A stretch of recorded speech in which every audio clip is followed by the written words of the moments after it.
That's what's wrong right now. Everybody trying to rap the same style with the, I don't know who created it, if it was Future or Migos, but all them sound the same. I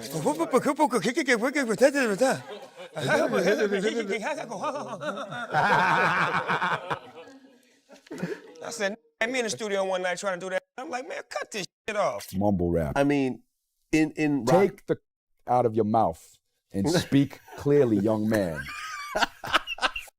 This mumble, blah, blah, blah. Speak clearly. Let me hear what the you're saying. Mumble rap hit the scene like a wild storm, and yeah, some of those tracks slap. But slapping beats don't automatically make someone a real rapper. A lot of heads call it lazy, saying it's a downgrade from what hip-hop originally stood for. We what you call a mumble rapper. Just yeah. So you say yeah after everything and make it rhyme. It don't matter what it is. And for real, you can say anything. I just went to the store. Yeah. For the little yeah. Hey. And they mean business. Just look around and you'll see why that debate won't die. The OGs aren't holding back either, especially when younger acts start flexing like they're untouchable. Folks like Rich the Kid act like the pioneers are scared of them. I can feel it. You know what I'm saying? You can feel it. Some other artists that's been in the game, you know what I'm saying? They feel intimidated by younger artists coming in the game, taking it over. And that kind of talk sets off alarms in the culture. Legends, Snoop Dogg, Ice Cube, and a whole roster of vets have all spoken up for good reason. When the founders see a wave rising, they expect skill, craft, and heart.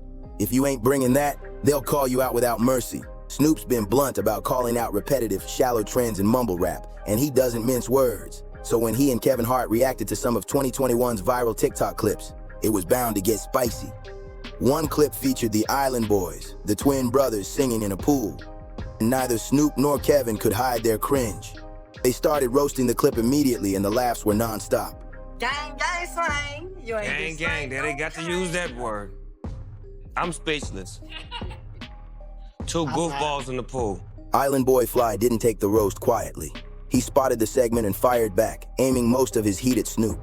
He even went on record with an aggressive call-out that sounded like a real promise of confrontation. I swear to God, if I ever see him, it's on sight. But Snoop, veteran and unbothered king that he is, stayed calm and unfazed by all that noise. Hey, my fault. I didn't mean to be mean to Snoop Dogg. I love Snoop Dogg. You know, it's just, he's an inspiration. You know, he kind of put me down with the way he was talking about me. So, you know, at the end of the day, I am a human being. The man moves like he's seen it all and keeps his cool while the drama burns out around him always. Snoop didn't let the drama shake him. Instead, he flipped it into pure comedy. He jumped on Instagram, cracked a playful joke and wrote, "I don't want no smoke with him," making it clear he wasn't wasting his time taking the Island Boys seriously. Fans instantly flooded the comments, warning Fly and his brother that trying to go toe-to-toe with Snoop Dogg was career suicide. It didn't take long for the message to hit home. Fly eventually backed down and issued an apology, waving the white flag after realizing who he was dealing with. Then came Eminem, the lyrical beast who's never sugarcoated his thoughts about mumble rap. To say M doesn't like the new wave would be an understatement. He hates it. He proved that on his album Kamikaze, where he unleashed bar after bar, tearing into the trend. From mocking Lil Yachty to flipping Migos' Bad and Boujee flow. Dead, eye drops, pain meds, Cyclops, day bed, iPod, Maybach, my pop. Raindrop, drop top, smoking, no cooking, the hot. And even copying Lil Pump's Gucci Gang cadence just to clown it, M went nuclear on the mic. Of course, the new school rappers didn't take that quietly. Lil Pump jumped online throwing shade, saying nobody listens to Eminem anymore. Wild claim, right? Fans and critics roasted him instantly, because when you compare their numbers, it's not even close. Hey, Eminem, you is lame as hell. Ain't nobody listening to your old you lame as. Eminem's fan base runs deep, decades strong, while Pump's stats couldn't even touch it. M, always the clever one, fired back in his own slick way by quoting lines from Book of Rhymes on Twitter. Pure mic drop energy. What made it hilarious was that by early 2021, Lil Pump started acting brand new, pretending he didn't even remember the beef. Talk about selective memory. Eminem, Lil Pump, like what was that about? Who? Eminem. I don't remember that. But if we're talking about mumble rap beefs that really made noise, none hit harder than Eminem versus MGK. It all kicked off when MGK tweeted about Eminem's daughter Haley, calling her hot. And anyone who knows M knows that's a line you never cross. His family is off limits. That one tweet lit the fuse for one of rap's wildest feuds ever. Even though MGK tried to play it cool, Marshall wasn't about to let the shot slide. When MGK dropped No Reason and tossed a sly jab at Eminem's track, that was the spark M needed to explode back with Not Alike. And I'm talking to you, but you already know who the fuck you are, Kelly. Yeah, Haley, you right. Dad's always mad, cooped up in the studio, yelling at the mic. Savage diss that dragged MGK over the inappropriate comment about Eminem's daughter, and a bunch more. MGK, to his credit, pushed back hard and didn't back down. He hit back with Rap Devil, a bold, in-your-face response that shocked the rap world. Folks couldn't believe he had the nerve to tangle with a legend. On that record, MGK accused M of being out of touch, called his last few albums weak, and even threw a risky line about M's personal life that crossed a serious line. You already know M wasn't gonna sit on that and let it slide. He answered even harder with a follow-up that shredded MGK's career moves, dissected his claims, and left no room for doubt about who took that battle. M's bars came at MGK from every angle, and it sounded like a full-on demolition. Later on, Eminem walked through the fallout in interviews, explaining his side of the story and saying he had no regrets about how he handled the beef. That public breakdown made it clear M viewed the whole thing as personal, not just rap competition. MGK, feeling the heat and public pressure, eventually shifted his sound toward rock and pivoted his career away from the rap spotlight. Then you got the mumble rappers who go out of their way to disrespect the OGs just to chase clout. Take Lil Xan, the guy behind the hit Betrayed. He stirred up major controversy when he flat out called Tupac's music boring and gave Pac a 2 on his self-made clout meter. That move lit the internet on fire and had historians and real fans calling foul. If you're not hip, a clout meter is a shallow way to rank someone's influence or cool factor. It's fake flex energy. Saying Pac was boring cut deep because Tupac ain't just music. His lyrics and legacy are studied and debated in classrooms and forums worldwide. Twitter erupted as people from every generation dragged him and posted receipts to show how wrong he was. Critics hammered Xan, reminding him Tupac was a poet whose work has academic weight and cultural muscle. Calling those raps boring was a major disrespect that showed ignorance. Xan tried to patch things up by performing Tupac's California Love live, but by then the damage was done and fans weren't convinced by the move. Things escalated beyond online drama into real danger.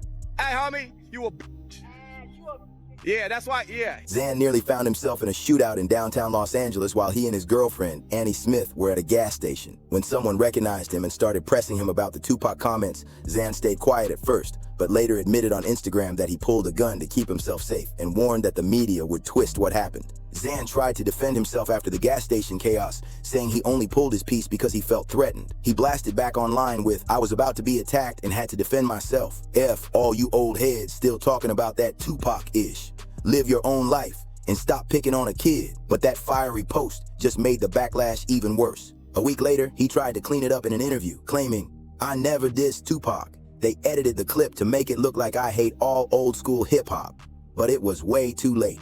By then, his name was already stamped as one of the most disrespectful newcomers in the game, a title that stuck hard. Then came XXXTentacion, another lightning rod for controversy. During a heated January 2018 chat with DJ Academics, Pac's name came up, and X instantly got defensive, saying, "I'm better than Tupac, bro. Please don't compare me to him. Please don't."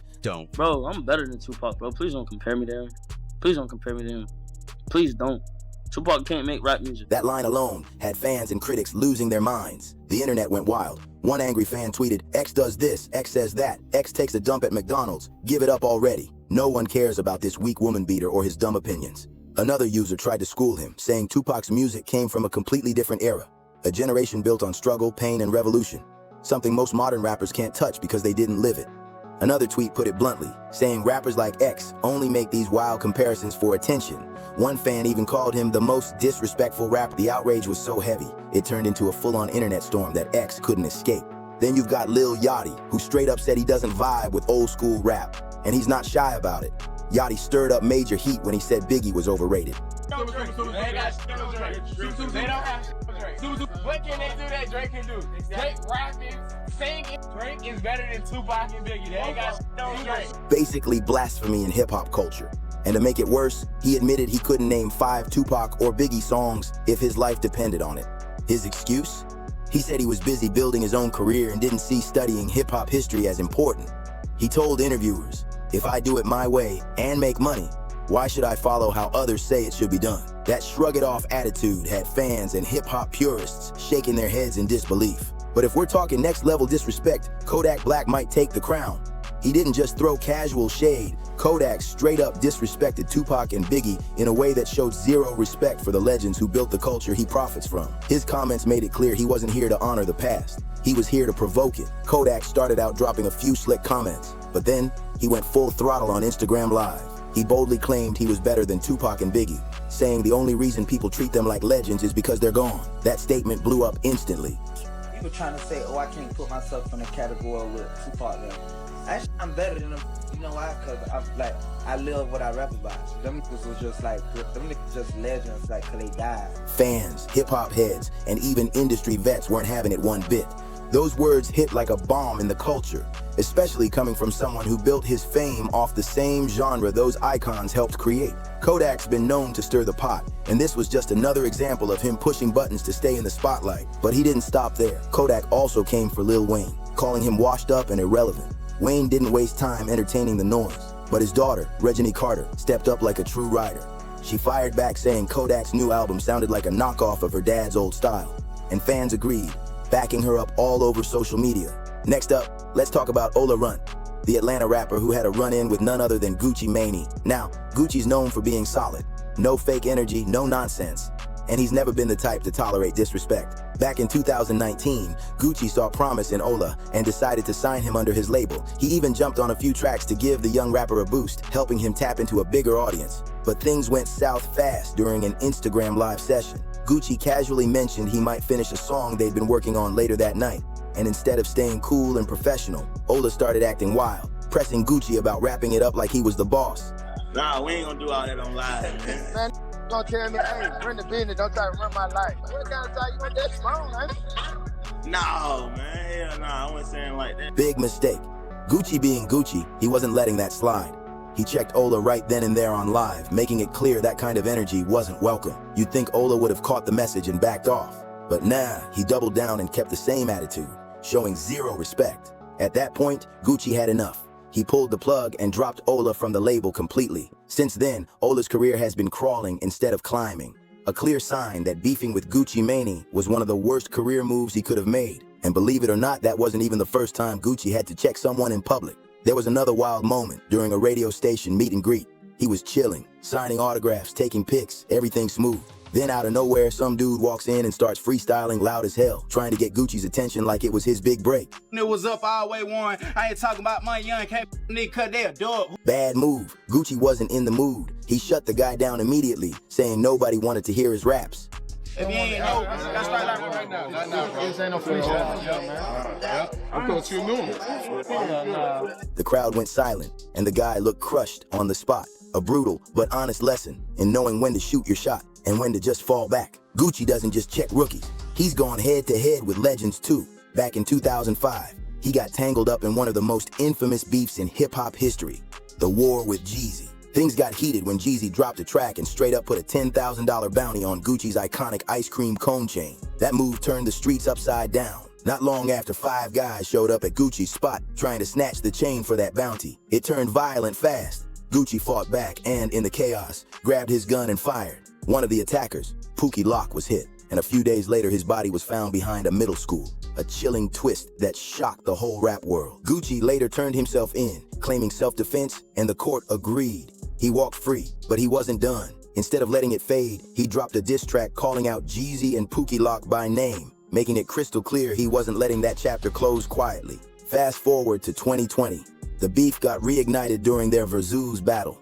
Gucci and Jeezy faced off, track for track, reliving years of tension on a massive stage. But Gucci turned it up a notch when he performed Truth, the same diss track that mentioned Pookie Lock's death. After finishing the song, he looked Jeezy dead in the eye and said he was still smoking on Pookie Lock. That line sent the whole room into shock. Jeezy tried to keep it professional, suggesting they move past the drama after 15 years, but Gucci wasn't backing down. He made it clear that if he couldn't perform Truth, there was no reason to do the Versus at all. The tension was off the charts, and Jeezy's body language said it all. He looked shaken, caught off guard by how raw Gucci came at him live. Now switching gears, let's talk about Trav, a former G-Unit affiliate who got checked by none other than 50 Cent. Everyone knows 50 doesn't play. He lives for confrontation and never bites his tongue. One wild moment went down during a live show with Meek Mill. They were performing, everything cool, when suddenly 50 turned to Trav, said something slick, and then shoved him right on stage. Hey. Listen, hold up, stop the music, hold up. Hey, listen, 50 though.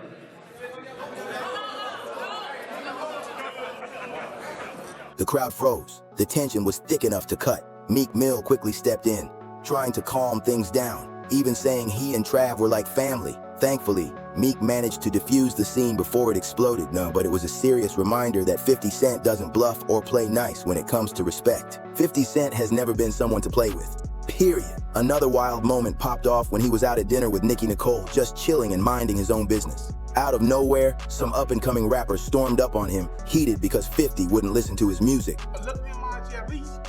Look at my jellies. That's some. Jimmy, go ahead. Good fight. I don't care. Good tape, man. Nah, I don't care about them.